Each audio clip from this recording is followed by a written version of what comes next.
തദ്ദേശ തെരഞ്ഞെടുപ്പിൽ യുഡിഎഫ് മികച്ച വിജയം നേടിയാൽ അത് സർക്കാരിന്റെ ഭരണ തുടർച്ചയ്ക്കുള്ള അംഗീകാരമായിരിക്കുമെന്ന് മുഖ്യമന്ത്രി ഉമ്മൻചാണ്ടി.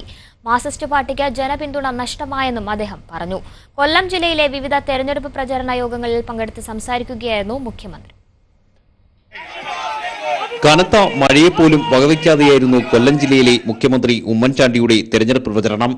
ജില്ലയിലെ ആദ്യ പ്രചരണ യോഗമായ ആദിച്ചനല്ലൂരിൽ മുഖ്യമന്ത്രി എത്തിയത് നിശ്ചയിച്ചതിലും 1 മണിക്കൂർ വൈകി.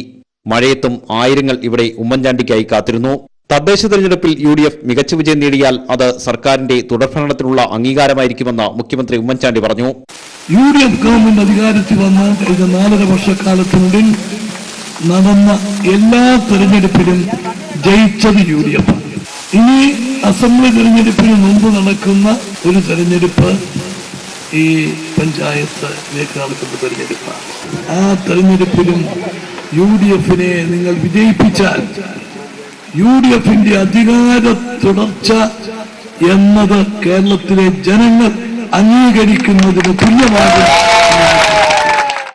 കേരള ഹൌസിൽ നടന്ന സംഭവങ്ങൾ ബിജെപിയുടെ വർഗീയ അജണ്ടയുടെ തെളിവാണ്. ഇതിനെതിരെ ശക്തമായ നടപടിയുണ്ടായില്ലെങ്കിൽ നിയമ നടപടികളുമായി സർക്കാർ മുന്നോട്ടു പോകും. സിപിഎമ്മിന്റെ ജനപിന്തുണ നഷ്ടപ്പെട്ട അവസ്ഥയാണെന്നും ഉമ്മൻചാണ്ടി പറഞ്ഞു. ഡിസിസി പ്രസിഡന്റ് വി സത്യശീലൻ, നേതാക്കളായ Rajmohan Unnithan, doctor Sooranad Rajasekharan, K C. Rajan, advocate Bindu Krishna തുടങ്ങിയവർ മുഖ്യമന്ത്രിക്കൊപ്പം പ്രചരണ യോഗങ്ങളിൽ പങ്കെടുത്തു. കൊല്ലം ജില്ലയിലെ അവസാന പ്രചരണ കേന്ദ്രമായ തങ്കശ്ശേരിയിൽ മുഖ്യമന്ത്രി എത്തുമ്പോൾ രാത്രി 10 മണിയോടടുത്തു. എന്നിട്ടും ഇവിടെ ആയിരക്കണക്കിന് ആളുകളാണ് മുഖ്യമന്ത്രിയുടെ വാക്കുകൾക്കായി കാതോർത്തിരുന്നത്. ആർ രാജീവ്, ജയ് ഹിന്ദ് ന്യൂസ്, കൊല്ലം.